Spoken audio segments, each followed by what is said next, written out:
The strangest thing about that morning was not the sound of the phone ringing at 6:12, nor the name of a children's hospital in Seattle, lighting up on the screen after nearly 2 years in which my daughters had been taught not to call me Mom.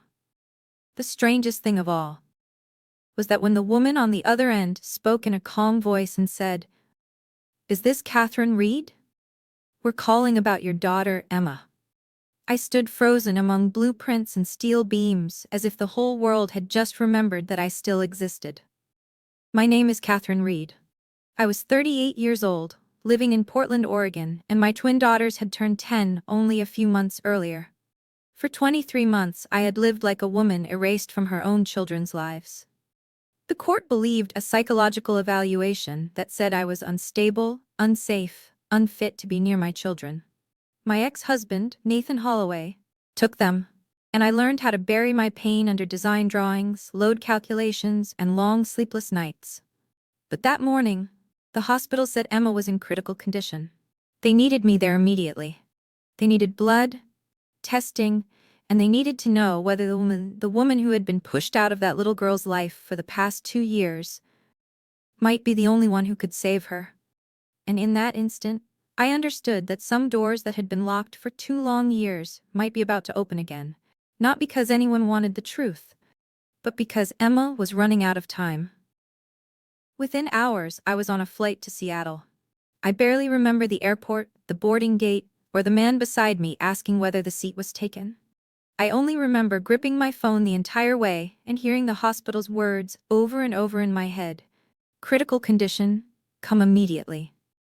By the time I reached Seattle Children's Hospital, the sky had turned gray, and my hands were shaking so badly I could barely sign my name at the front desk.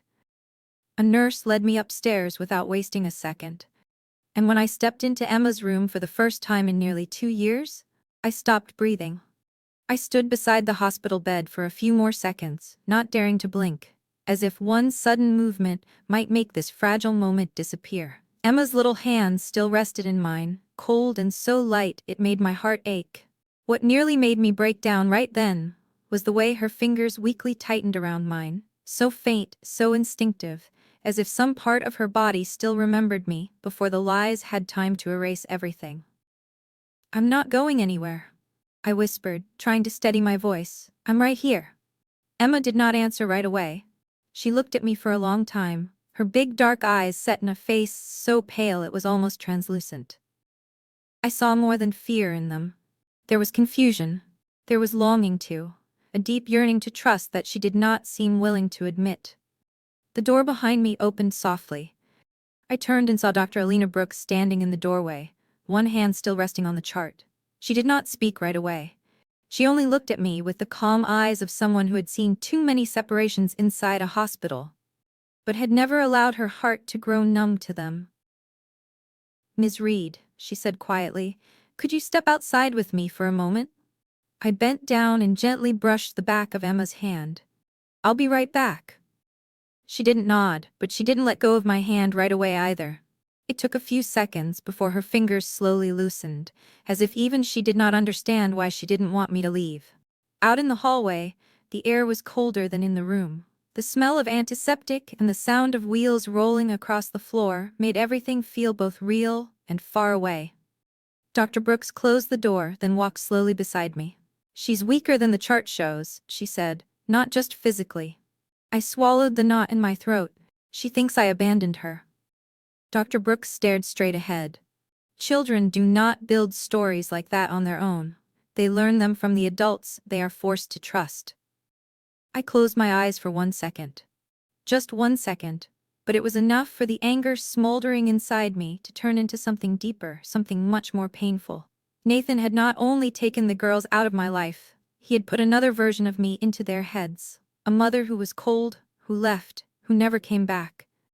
And the cruelest part was that at their age, they had no way to fight that story. "Lila is in the next room," Dr. Brooks continued. "She knows you're here." I turned to her at once. "Does she want to see me?"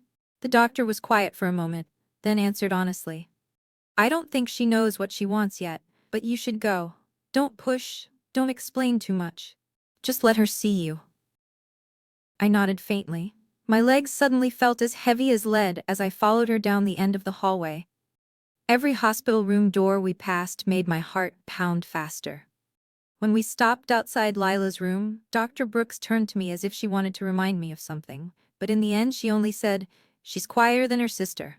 That doesn't mean she feels less." I placed my hand on the doorknob. In my mind, I had imagined this moment of seeing my daughters again hundreds of times, but never like this. There were no little feet running toward me, no tearful voice crying out, "Mom."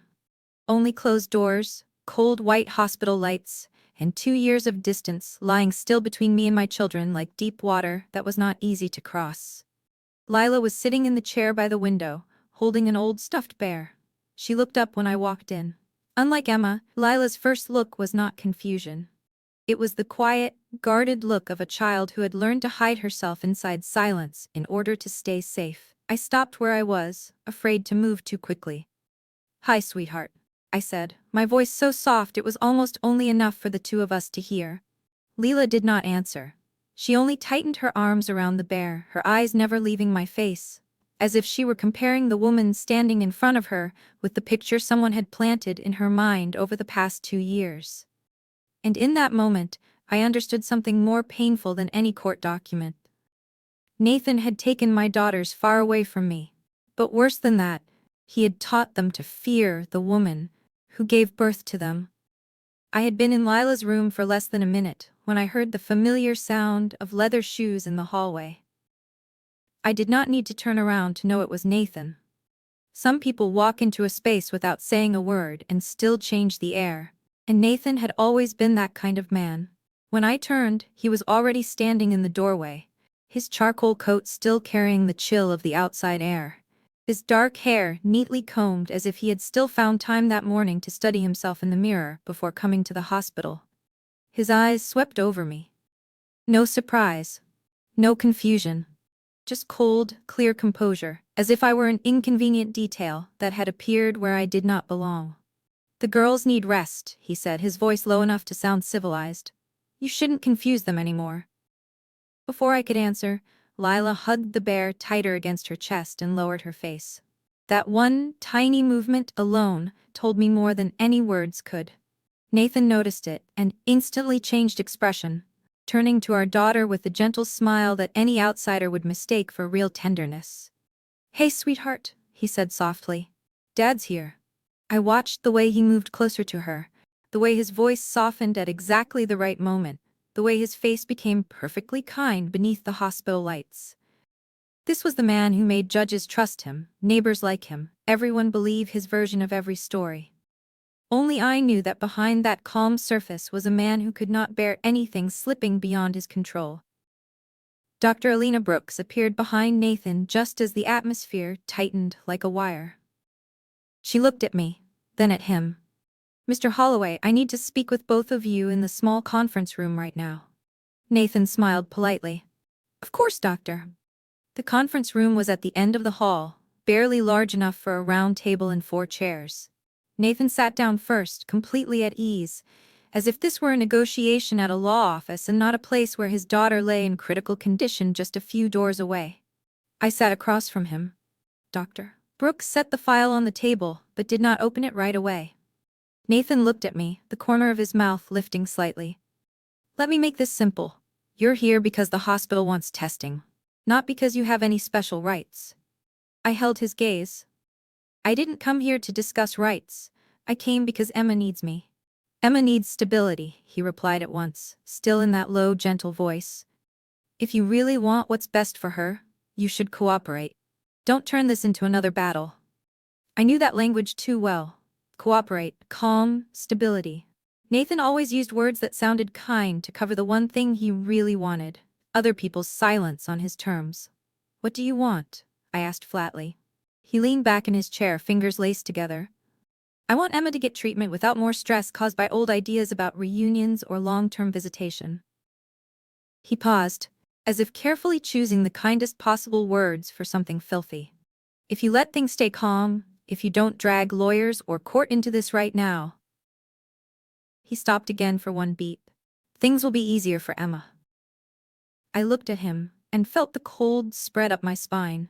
Not because I was surprised, but because even here, even inside a hospital, Nathan could still use our daughter's illness as leverage.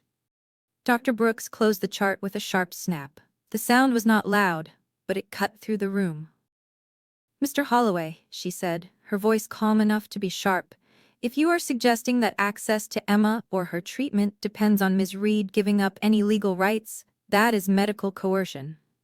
Nathan turned to her, the polite smile still on his lips. "I think you're taking my words too far, doctor." "I am not misunderstanding you." She looked directly at him. "And I will make this very clear so there is no room for interpretation. This hospital will not tolerate any form of pressure placed on a parent through a child's medical condition. The only thing that matters right now is finding the medically appropriate person to help save Emma." For the first time since he entered the room, Nathan's expression stiffened slightly. Just for a moment, but I saw it clearly. It was not fear for Emma. Not pain from a father. Only irritation that someone had taken control out of his hands. Dr. Brooks rose to her feet. "We are drawing samples right now. From Miss Reed, from Mr. Holloway, and from Lila. Preliminary results will be in today." None of us spoke on the way down to the lab. The nurse handed us forms, labeled tubes of blood, called each name in that familiar professional tone. I held out my arm and watched the needles slide into my skin, barely feeling the pain. Nathan stood behind the divider wall, calmly scrolling on his phone during the waiting periods. Lila sat silently on the chair, so small her feet did not even reach the floor, her eyes following every movement around her with a wariness that made my throat tighten. It was not till late afternoon that Dr. Brooks called us back into her office. The light outside the window had already turned gray. She held the preliminary results in her hand and stared at them for so long that the only sound in the room was the soft hum of the air conditioner. Nathan was the first to lose patience. "Doctor?" Dr. Brooks slowly raised her head. Her face was not panicked, but there was a particular focus in her eyes, the look of someone who had just seen something that did not fit the normal order of things. Then she said very quietly, as if even she were choosing each word with care, "This doesn't make genetic sense." The room was so silent, I could hear the paper rustle as Dr. Brooks set the results down on the desk. Nathan frowned slightly, the flash of annoyance disappearing almost instantly behind the composed expression he always wore. Only this time, that composure no longer unsettled me. I had seen it too many times in court, in lawyers' offices, in mediation rooms where he was always the one who spoke the softest and still made everything tilt in his favor. "You are the biological mother of both girls," Dr. Brooks said, her eyes still on the file. "That result is completely clear. And Mr. Holloway is not a suitable match for Emma." Nathan leaned back in his chair. "Not suitable means what? Just not a match, right?" "Not just that." She looked up. "Some of Emma's genetic markers do not fit the pattern we would expect based on the current family history on record." My throat felt dry and raw. "What do you mean?" Dr. Brooks answered slowly, as if trying to keep every word clean so no one could twist it. "I mean, we need deeper testing. There are data points that are not following the structure they should be following." Nathan let out a soft laugh, the kind a person uses when they do not want anyone to notice they are losing control. "Doctor, with all due respect, this is the time to treat my daughter, not create more trouble out of theories." "I do not work with theories," Dr. Brooks replied. "I work with data." The additional samples were taken that same evening. I walked out of her office feeling as if my feet no longer touched the floor. The hallway was long, white, clean, and cold. Every closed door I passed seemed to push me deeper into a region of memory I had spent years trying to bury. There are things in life we do not truly forget. We simply learn to place them inside a box, push that box down into the darkest place inside us, and keep living as if it does not exist. I remembered the time before the wedding. Nathan had never yelled in public back then. He controlled things through details so small that if I ever tried to explain them, anyone else would have said I was being too sensitive. He wanted to know where I was, who I was with, what time I would be home. He picked my dresses for events, gave me helpful suggestions about how to speak to clients, reminded me how to call my parents in a way that would keep things less tense. Everything came wrapped in such perfect concern that it took me a long time to realize that every time I gave in, my world became a little smaller. Then there was that stretch when we fought badly. It was brief, but deep enough that I left the apartment for a few days. During that short time, I ran into Evan Mercer again. He was the only man who had ever made me feel that I did not have to make myself smaller in order to be loved. We talked at an architecture exhibit, then over another glass of wine, and then one night happened. A night I spent years calling a mistake simply because it made the aftermath easier to survive. The next morning, I went back to Nathan. I chose familiar order instead of the messier truth inside my heart. Not long after that, I found out I was pregnant. The twins arrived like a whirlwind, beautiful and terrifying all at once, and I never let myself think too deeply after that. I stitched my life back together with silence, with assumptions, with the hope that some things, if you never looked directly at them, would never force themselves to be named. By noon the following day, Dr. Brooks called me into her private office. Just the two of us. Nathan had not arrived yet. The door closed behind me with a soft click, but inside my chest everything came crashing down. She did not ease into it. The test confirmed it. Emma is not Mr. Holloway's biological child. I stood there motionless. Lila is his biological daughter. The girls are fraternal twins. In extremely rare cases, 2 eggs can be fertilized by sperm from 2 different men during the same cycle. That is what happened here. I sat down without remembering when I had sat down. My hands were ice cold. It was not the biology that horrified me. It was not even the old sin suddenly laid bare. What crushed me was a different thought, one sharper and colder than that. Nathan may have known. Or if he did not know for certain, he may have suspected it for a very long time. I looked up at Dr. Brooks. If he suspected, then everything he's done these past 2 years. She held my gaze for a long moment. There was no pity in her eyes, only a terrifying kind of clarity. Then she said very quietly, "Given how aggressively he kept you away, I don't think this was just about custody. I think he was protecting a story." I left her office in a half-awake daze, carrying a sheet with a few brief notes about the next testing steps, and one practical instruction. If I knew who the other man might be, I needed to contact him as soon as possible. Everything in me resisted that. Not because I did not understand that Emma needed help, but because some doors, once opened, can never be closed in the old way again. I sat alone in the waiting area near the elevators, watching people move beneath the white hospital lights. Evan's name was still in my phone.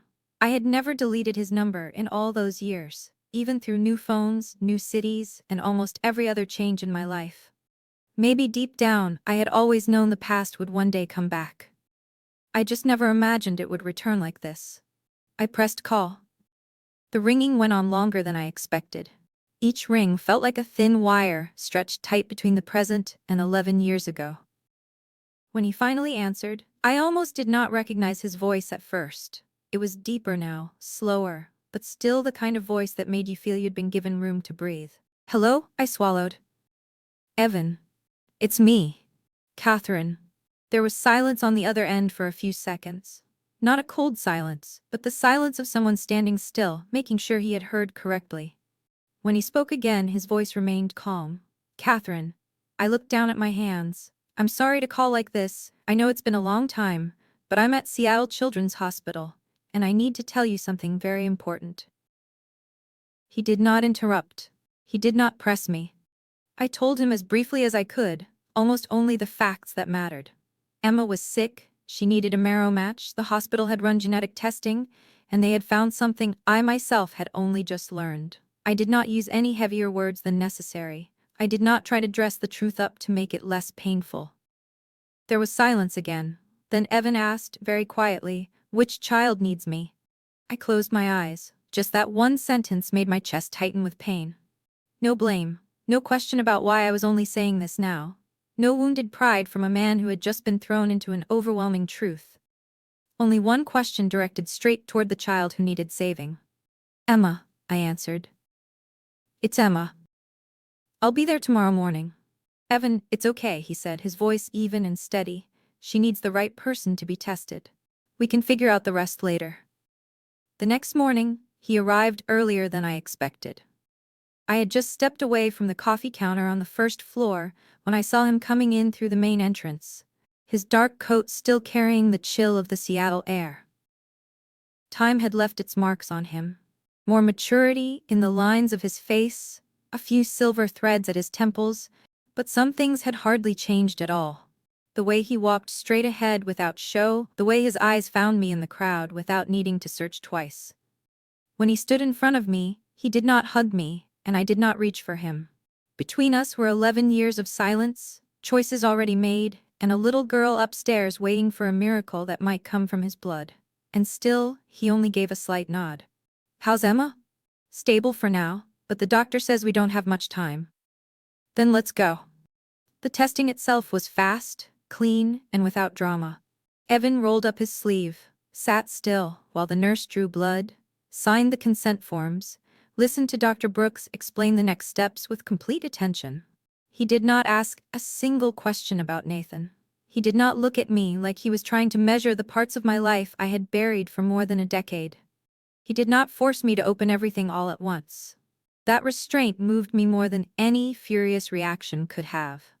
By late afternoon, Dr. Brooks called us back into her office. She told us that Evan was Emma's biological father, and that the preliminary results showed he was a viable match for the transplant. I heard every word, yet they did not seem to pass through me normally. I only felt my knees weaken and my fingers grip the edge of the chair. Evan sat beside me, silent for a few seconds, then asked his first question in a voice roughened only slightly. "When can I meet her?" I led him to Emma's room at dusk.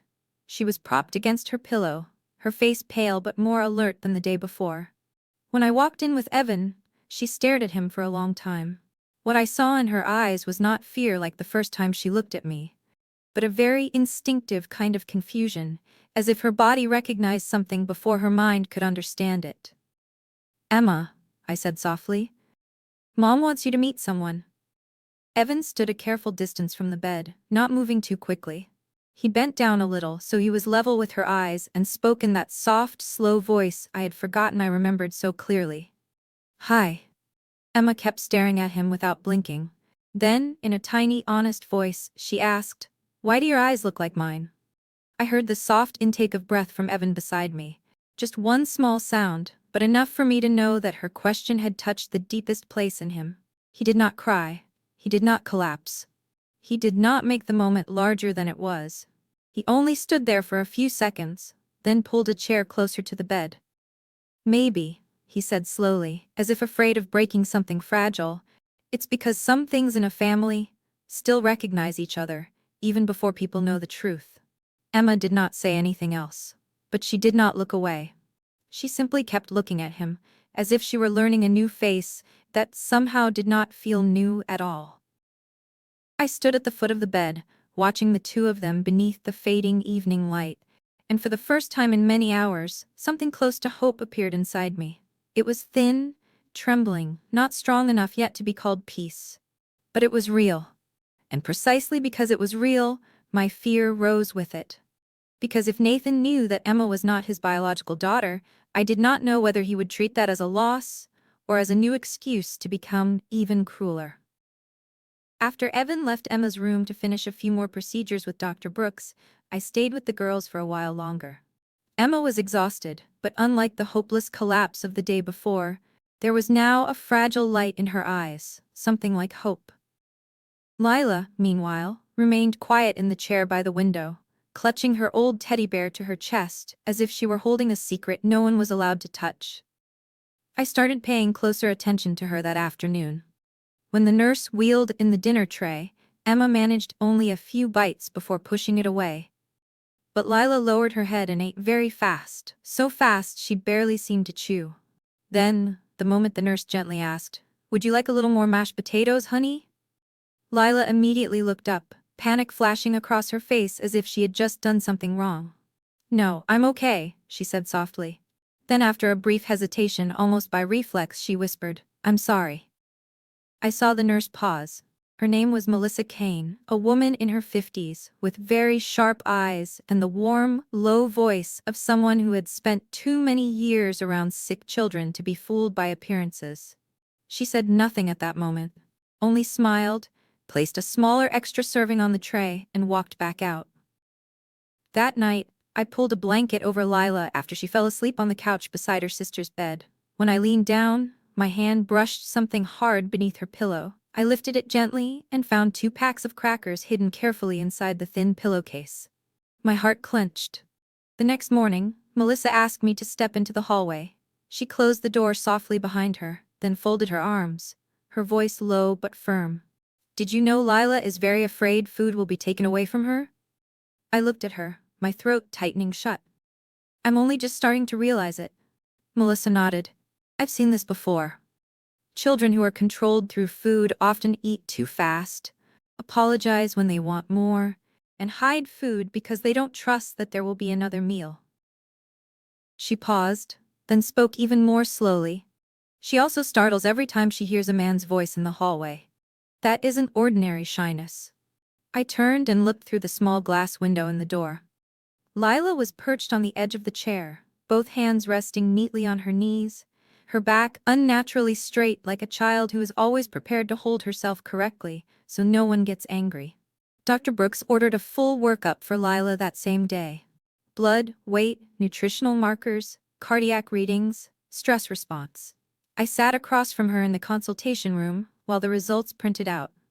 She pulled the papers toward her and studied each line for a long time before speaking. "Lila is chronically malnourished," she said, her voice steady but heavier now. "Iron deficiency, vitamin D deficiency, signs of long-term micronutrient deprivation. Her heart rate and cortisol levels also show she's been living under continuous stress." I could not say anything. "This is not a picky eater," Dr. Brooks said, lifting her eyes to mine. "This is the body of a child who has learned how to live in deprivation." I left the consultation room with my legs barely able to hold me. When I returned to the room, Lila was sitting on her bed, her little legs pulled up beneath the thin blanket. I sat down on the edge of the mattress and waited a long time before I found the courage to speak. "Lila," I said softly, "at home, is there anyone who makes you feel scared?" She shook her head almost instantly. It was too quick, too smooth, like an answer she had practiced. I didn't push. I just sat there, my hand resting on the blanket, close enough for her to know I was still there, far enough so she would not feel cornered. After a while she asked quietly, still staring down at the blanket, "If I say something I'm not supposed to say, will Emma get hurt?" I turned fully toward her. "No, no one is allowed to hurt Emma because of anything you say." Lila stayed silent for a long time. I could see her throat move, as if she were trying to swallow a stone. "Dad said hungry girls learn faster," she whispered. I felt every drop of blood in my body go cold. Lila still did not look at me. "He said if I was good, I could eat like a normal person. If I asked about Mom, or made Emma cry." She stopped, her mouth trembling. "He said if I asked for you, Emma would get punished too." I could no longer hear the monitors in the room. Every sound seemed to pull away until only her voice remained, so faint it felt as if a breeze could shatter it. Nathan had not only taken my daughters away from me. He had created a world where a 10-year-old child believed hunger was a fair punishment and loving her mother was something that had to be paid for with her sister's pain. I stood up almost immediately and walked out before Lila could see what my face had become. Melissa was already there in the hallway, as if she had sensed something was coming. She looked at me once, didn't ask a question, and turned at once toward the nurse's station. Dr. Brooks arrived less than 10 minutes later. She listened while I repeated every word, never interrupting, never trying to soften it with empty comfort. When I was done, she stood there for a few seconds, and her expression had changed. "We cannot keep this at the level of medical concern anymore," she said. "This is child protection." Then she turned to Melissa. "Call CPS, now." Less than half an hour later, a hospital social worker came to find me in the waiting area. She was calm, efficient, and carrying a folder against her chest. "Miss Reed," she said gently, "because of what Lila disclosed, the child protection team has already been notified. We also contacted an attorney who has experience with emergency custody and medical neglect cases. Her name is Naomi Caldwell. She's on her way now." 20 minutes later, Naomi arrived in the family waiting area. She was somewhere in her 40s, slim, wearing a dark blue suit that was understated rather than flashy. Her short hair neatly cut. She had the kind of calm you see in people who are used to walking into chaos without letting it pull them under. She set her leather briefcase on the table, opened it, and slid a few clipped copies toward me. "I'll be brief," she said. "The evaluation used to justify removing your daughters from your custody appears legally compromised on multiple levels." I looked down at the stack of papers, and the old feeling came back, that feeling of having to look directly at the thing that had once destroyed my life. "The person who signed this report," Naomi said, pointing to the name at the bottom of the page, "had his license suspended more than 4 months before the date of the signature. Which means on the day he certified that you were too unstable to parent, he was no longer legally authorized to practice." I looked up at her. "That's impossible. And this?" She turned to another page. "The time listed for the evaluation does not match the clinic's actual check-in records, and several of the passages describing your behavior appear to have been copied from an older, unrelated case file. The language doesn't read like personal observation. It reads like assembled text." I listened, my whole body turning cold. Didn't the court check any of that? Most filings are presumed valid if they're submitted through proper channels and come from people who know how to make them look credible. Naomi met my eyes. "Nathan Holloway understands systems, and I'm afraid he did more than take advantage of one." She pulled another set of papers from the briefcase. I followed some financial transactions. There was a hidden payment from Nathan to a small consulting company 3 weeks before that report was filed. That company has an indirect connection to the very person who wrote the evaluation. I could no longer sit upright. I leaned back in the chair, my fingers gripping the armrest so hard my knuckles turned white.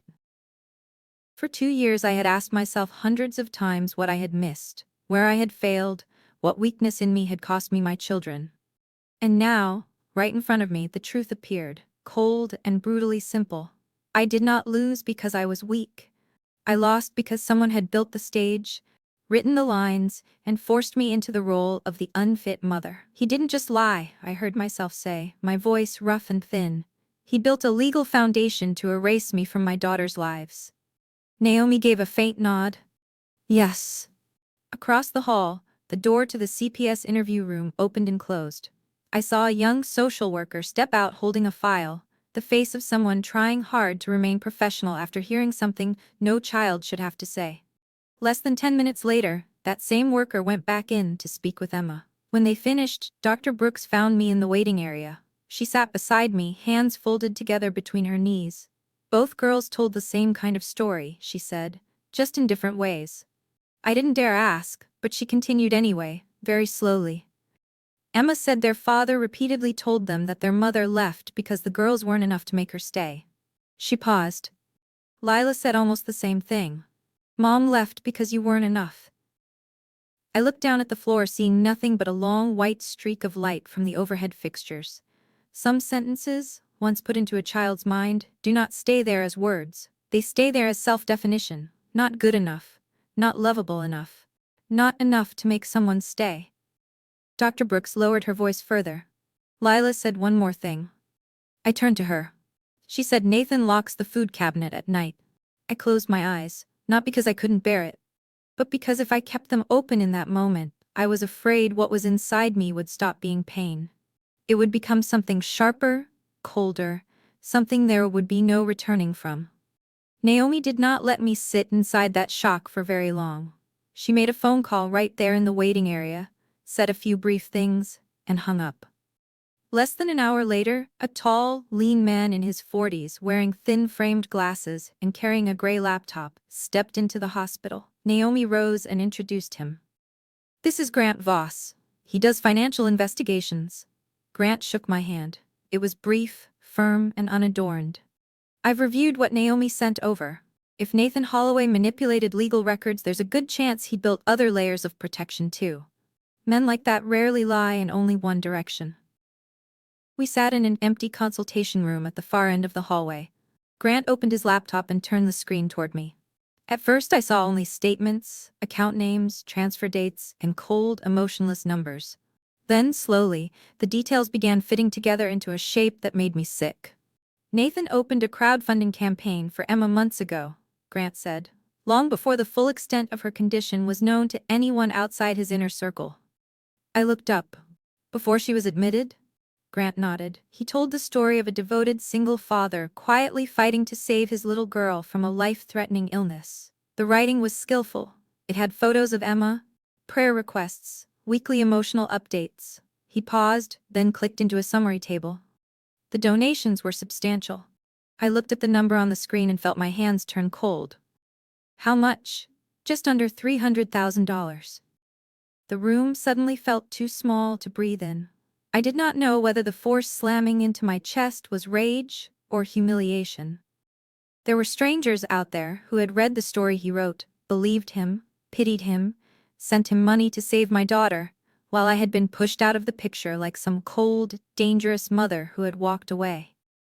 Grant continued, his tone still steady, as if he understood that only precision would keep someone else from collapsing. But this is where it gets worse. Most of that money never went to treatment. It flowed through a secondary account, then was dispersed to a limited liability company with almost no real operating activity, several medical coordination fees with no valid supporting documents, and, he paused, a trust in Lila's name. I blinked. Leela? Naomi nodded, her mouth set tight. He used your younger daughter's name to disguise part of the trail. On paper, it looks like a reserve fund for the child's future. But the movement of money in and out doesn't benefit a child.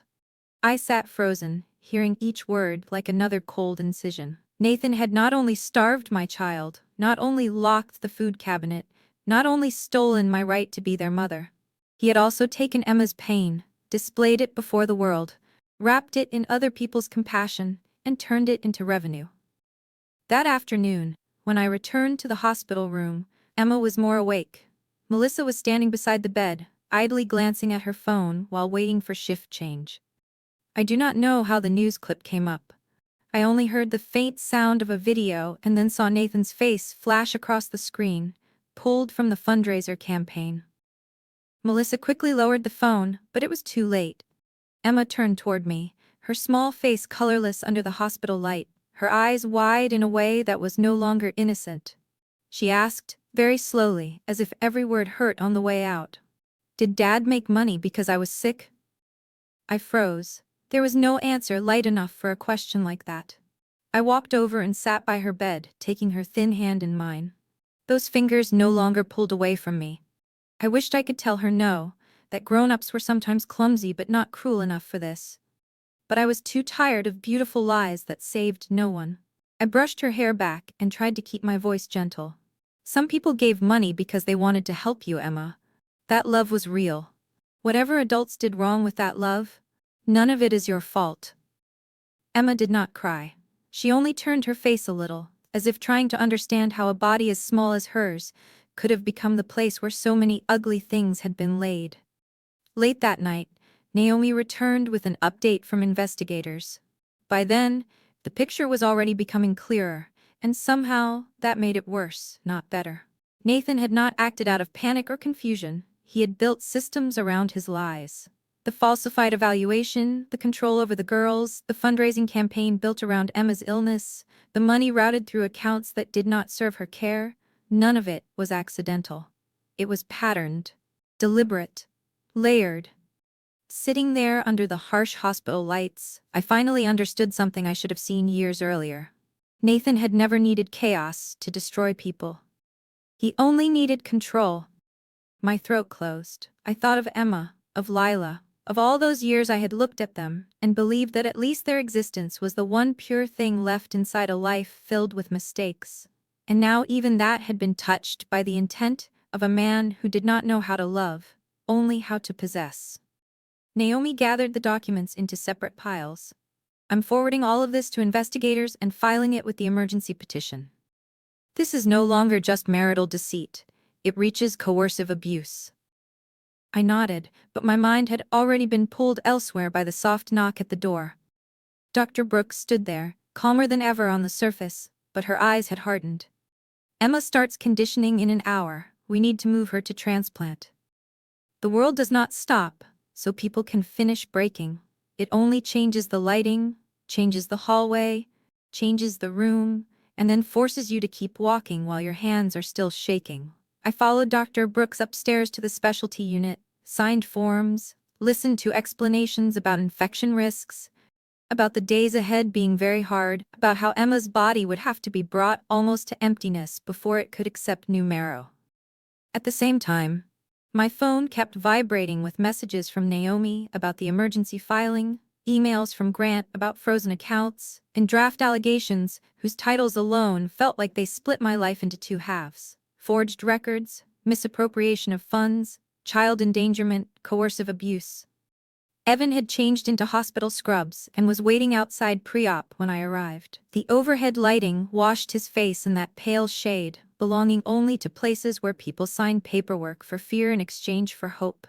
He stood when he saw me. He did not ask more about Nathan. He did not ask whether I could handle any of this. He only looked directly into my eyes, as if making sure I was still standing. I don't know why that was the moment the words came out of me. I'm sorry. For 11 years of silence. For a daughter he had never known, who was now about to lie on an operating table. For all the losses neither of us could fully name anymore. Evan shook his head slightly.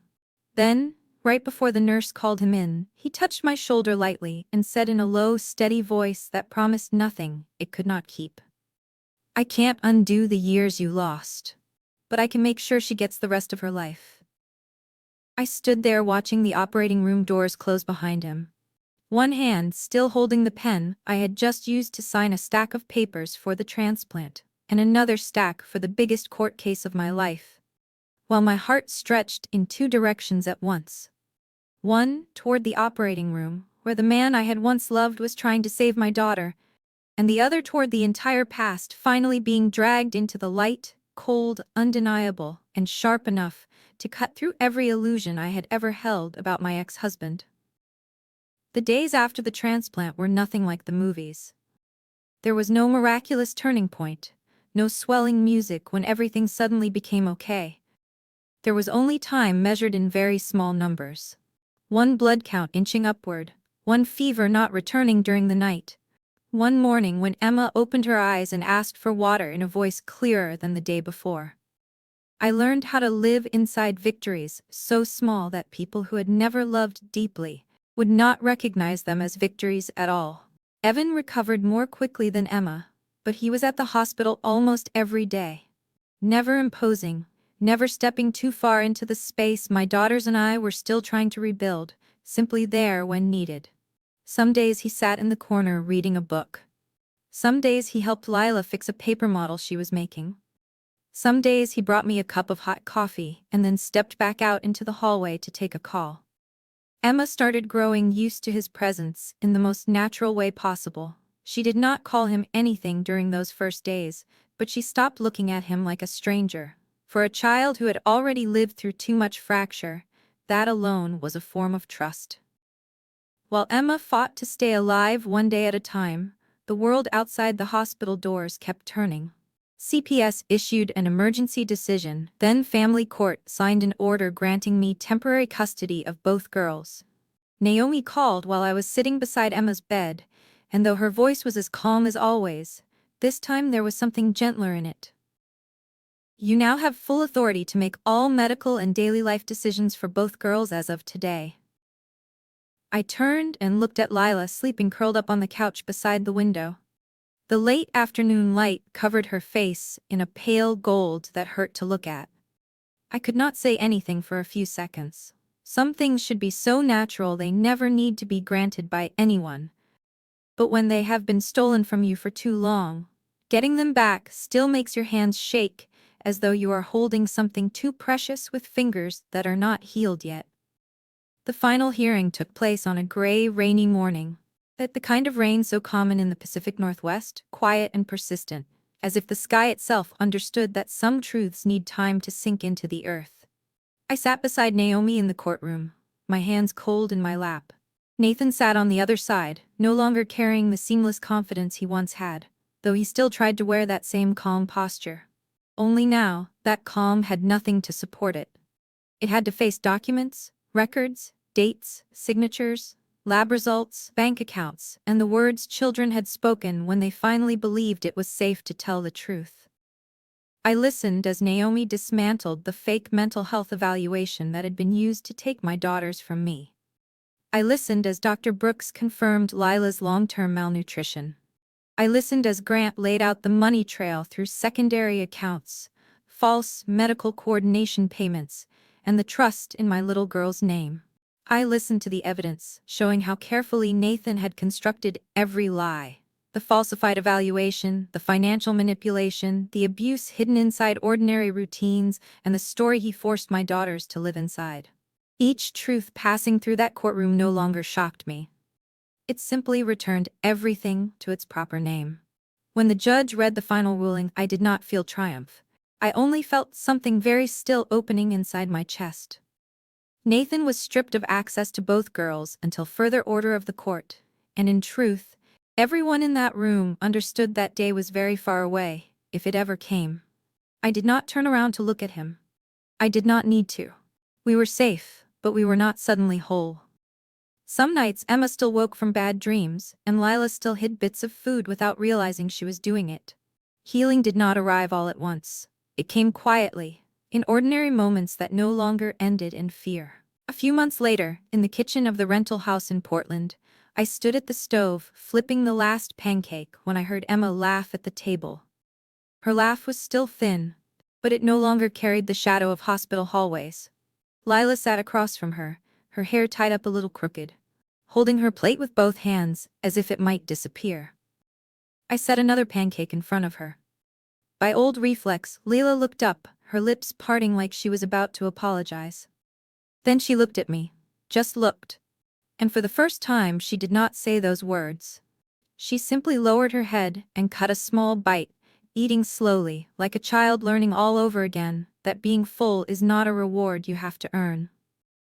That afternoon, Emma came home from a follow-up appointment holding a sheet of paper in her hand, her eyes red from holding back tears for too long. Dr. Brooks said remission, she whispered, as if saying it louder might make the miracle vanish. Evan stood behind her, one hand resting lightly on the back of a chair, not stepping into that moment, letting it belong to my daughter and me first.